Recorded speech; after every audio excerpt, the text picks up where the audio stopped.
Le Rassemblement de journalistes pour l'émergence du Congo, RAJEC,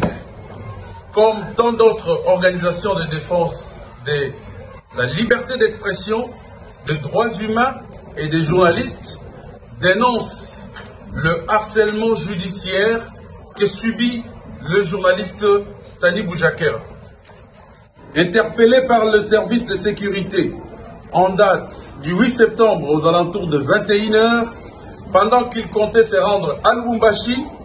le journaliste Stani Boujakera a été acheminé manu militari à l'inspection provinciale de la police avec ses outils de travail, ordinateur, téléphone portable confisqués sans aucune invitation préalable, sauf s'il voulait l'intimider. Placé dans des conditions carcérales précaires et dégradantes, ses responsables et pères de famille continuent de croupir après avoir été transférés au parquet de la Gombe. Voulant à tout prix concrétiser leur souhait, celui d'envoyer le pauvre journaliste pourrir à la prison centrale de Makala, le bourreau de la presse continue d'exercer un harcèlement judiciaire sans précédent pour pousser les journalistes à dévoiler ses sources. À notre grande surprise,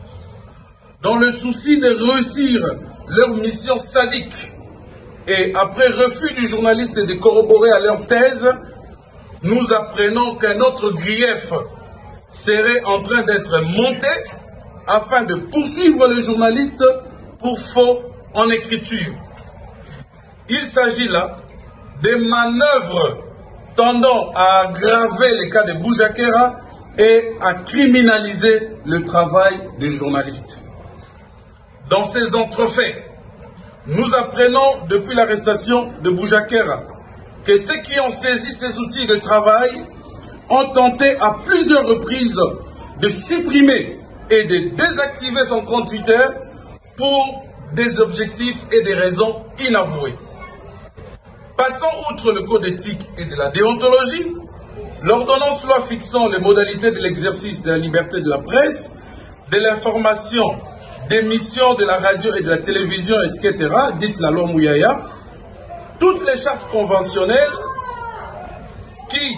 promeuvent la liberté de la presse, les services de sécurité mis en place pour enquêter sur l'assassinat de Chéribin Okende va centrer son interrogatoire sur la publication d'un rapport de l'ANER dont le journaliste n'est pas visiblement auteur.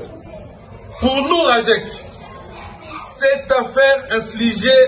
à cet infatigable chasseur d'informations, Boujakera, qui n'hésite pas à abandonner épouse et enfants, est une tragique illustration de la chasse aux sorcières lancée contre les journalistes que nous sommes.